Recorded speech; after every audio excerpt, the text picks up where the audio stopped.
So today we are going to talk about oscillators, and the topics includes mainly we are talking about definitions of oscillators and feedback oscillation principles and tank circuit. This is what is the definition of oscillators. So if you will read this, it says oscillators are electronic circuits that generate an output signal without the necessity of an input signal. Um, Basically, oscillator means in the input we have got DC signal, and in the output we are able to generate maybe sine wave, maybe square wave, maybe sawtooth or triangular wave. This is what an oscillator does. For example, you know your computers. In computers, we have got clock pulses. For example, 1 megahertz or 10 megahertz. From where we are going to get this thing? We the power we give to our what is that? To our computer is a DC voltage, but we are looking for megahertz. From where we get this? We get it by the help of oscillators. Or in the laboratories, you have seen a function generator, correct? What a function generator does, it can give you, sine wave, triangular wave, and square wave.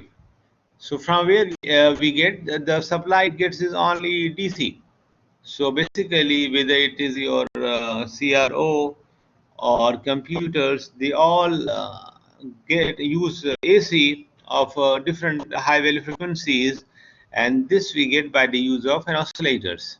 So oscillator is a circuit in which we give DC in the input and we get output AC signals, and they are used as signal sources in all sorts of applications. For example, I said CRO and computers. This is just like repetition in a pictorial way, in a block diagram. As you can see in this figure, this is what is an oscillator. We'll study in detail what is the circuit, how it looks, what it does. But as you can see, the input is DC supply, and in the output we may get sine wave, or maybe square wave, or maybe sawtooth wave. This is what an oscillator does. Now in this slide we are talking about the principles. It is an important question for your exam. The important thing is oscillators works on the principle of positive feedback. You are aware what a feedback is, right? For example, in our previous discussions, we told that, for example, this is an op-amp having two inputs, and on the right side we have the output. Now, what do we mean by feedback? A part of output going back to the input, this arrangement is called as feedback. There are two types of feedback circuits. One is positive feedback, one is negative feedback. Now, what do you mean by positive feedback? Your actual input and what you are giving in the feedback. If these two are the same, then this will be called as positive feedback. So one of the important conditions for oscillators is that we use positive feedback. Okay. Now, what it said, positive feedback is characterized by the condition wherein a person of output voltage of an amplifier is fed back to the input voltage with no phase shift. What do you mean by no phase shift? That they are added, there is no difference. If phase difference is 180 degree, it means the total input is the difference of two input signals. But if there will be no phase shift, they will be added, and thus your output signal will be reinforced.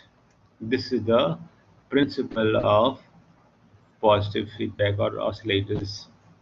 Now we are talking about the conditions of oscillations.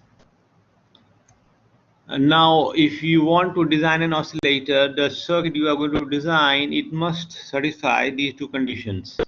As you see in the circuit, this is your amplifier. It is having some purpose, we'll discuss in some time, and the feedback circuit. The first condition is that we have discussed earlier that the phase shift around the feedback loop must be 0 degree. What it means, the signals you are applying in the input and whatever feedback you are giving, these two are in the same phase. That means they are added. The next thing is the voltage gain around the closed feedback is equal to 1. For example, the gain of this feedback is A, and the gain of the amplifier is A, and the gain of this feedback is B, then their multiplication is 1. For example, if it is 9, then we have to make sure that it is 1 by 9. Then only the multiplication will be 1. If it is 10, the gain of your amplifier, then it should be 0.1.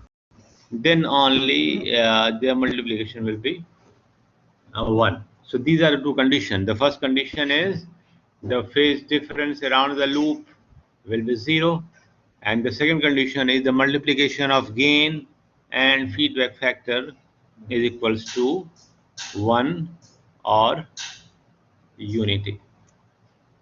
Now, before going to the next slide, one important topic I want to discuss with you all. So let us go to the white screen. And the name of this topic is tank circuit. Anybody knows what is a tank circuit by chance? Yes, all of you. You are there?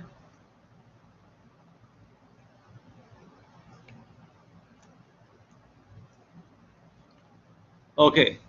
I'm writing using the white screen pencil. It may not be clear, but I hope you understand what you are talking about. Tank circuit. A very basic oscillator is what we are going to discuss. Now let us assume that we have got a capacitor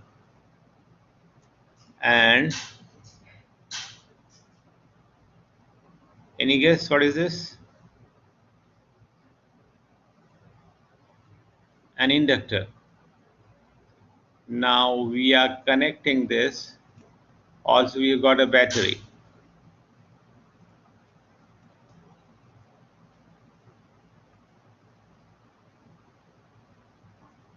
Okay, to this.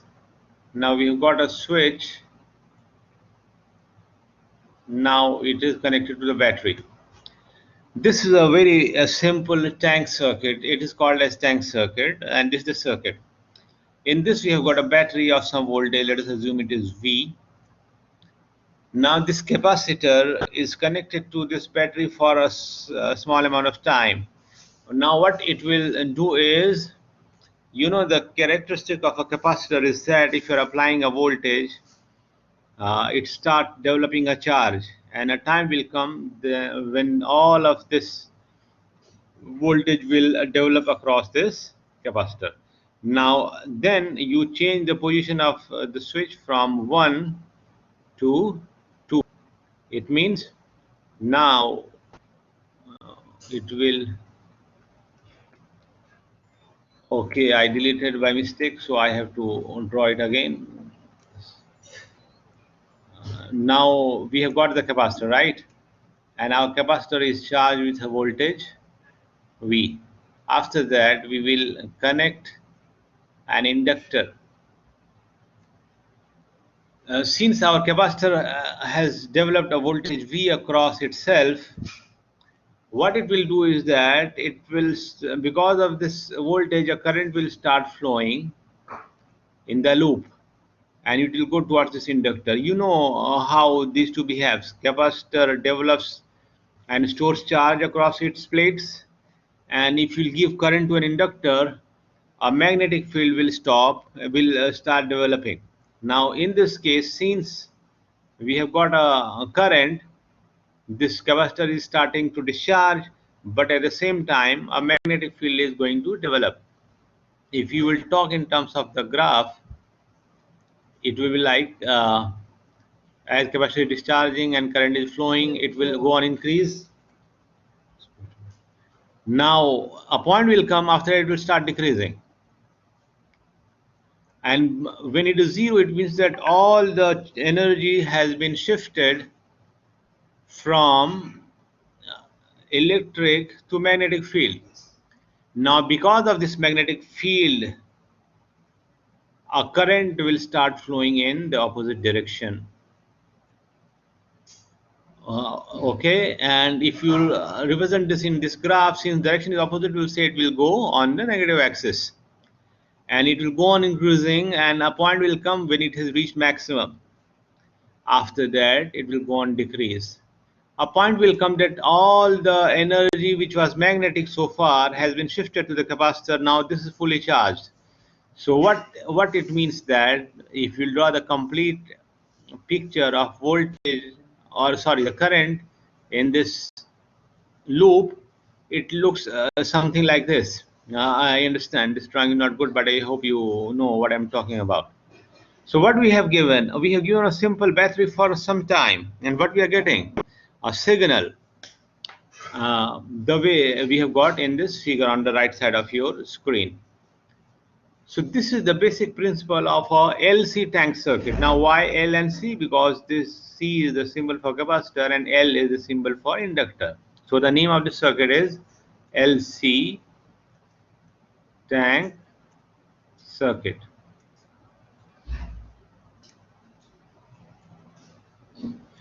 Now practically it will not be as perfect as we can see in the screen, but it will be a decreasing oscillator. What do you mean by decreasing? It will start with some value and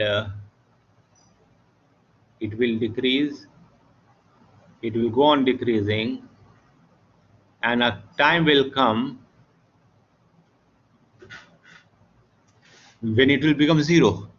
Anybody knows the reason? You know what? Because there's this movement of charge between capacitor and inductor, and shifting between electrostatic and electromagnetic, there will be loss of energy. And if you will measure, there will be lots of heat in the circuit. And this results in the loss. And because of this loss, the value of your current will decrease, and a time will come that your signal is not there anymore. And also there is a value of frequency for this circuit, and the rule is important. You may get a question in the exam, so make sure that you are aware of this. The question is 1 by 2 pi square root of LC.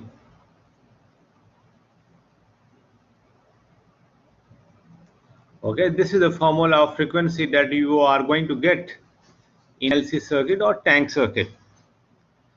So what do we mean by this? Sometimes you need kilohertz signals, sometimes you need megahertz signals, etc. So how you can get different frequencies? By changing the values of these two elements, L and C. If your requirement is 1 kilohertz, you have to choose some specific values of L and C, and if you're looking for some megahertz, your value of L and C will be different. So this is what a tank circuit does, a basic oscillators. Now what is the use of amplifier here? As you can see, a practical circuit output looks something like that, and it's not acceptable. The reason is, in this case, your signal is gradually decreasing. So the purpose of amplifier is to make sure that your signal is not decreasing the way we have got in this circuit, but it should be constant, as you can see on the right top of the screen. So this can be the losses that you can see in a practical circuit here can be compensated by the use of an amplifier. Fine. and we have to be very careful in choosing the circuits, because if your values are not appropriate, sometimes,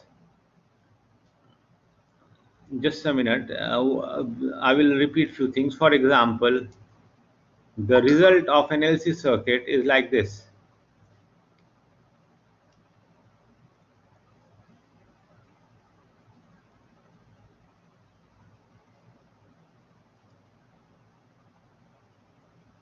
This is what we get in an LC circuit. Now what we are looking for is these two values are exactly same. Yes, I know this figure looks very ugly, but I think it is clear. You understand what I'm telling, right? These two must be exactly same. This is what we are looking for. And for this reason only, we are telling A into beta. You remember the condition we discussed just now? A into beta is equals to 1. If you are able to make this condition satisfied, the output you are going to get is a perfect wave. But if it is less than 1,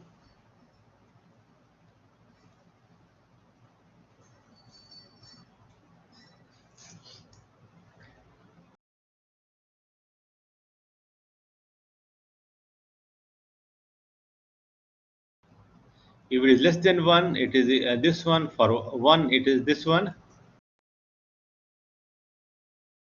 And for greater than 1, what will happen if your value of A beta is greater than 1? You will get something like this.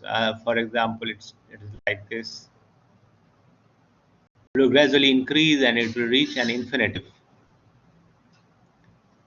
Not infinite practically, but this wave is distorted. This one is for greater than 1. That is why this condition of A into beta is equals to 1 is a very important condition for this circuit. Now again, let us go back to the slides.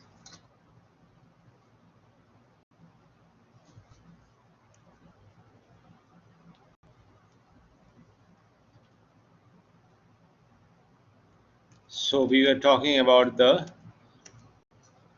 in this condition, I hope you understand what is the purpose of making it 1. To undistorted perfect wave, this is the condition. Fine. Now, practically, there are various types of circuits, and gradually we even don't use LC circuits. There are other oscillators which are giving good results, so we use that one. But let us discuss about the general feedback oscillators. 3 types of feedback oscillators are there that use RC circuits. I mean, the RC oscillators are there, out of which 3 are important. One is wind bridge, one is phase shift, one is 20. RC oscillators are actually very much in use in practical circuits. But again, it depends on your requirement. For example, you're looking for 1 megahertz, you can go for RC feedback oscillators. You will get results. And among RC oscillators, the one which is RC oscillators are 3, right? That you can see on the screen. Out of these all RC oscillators, the preferred one is Wien bridge.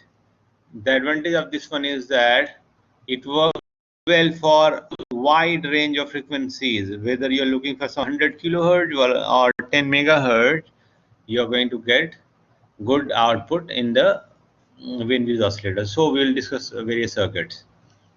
Is it okay so far?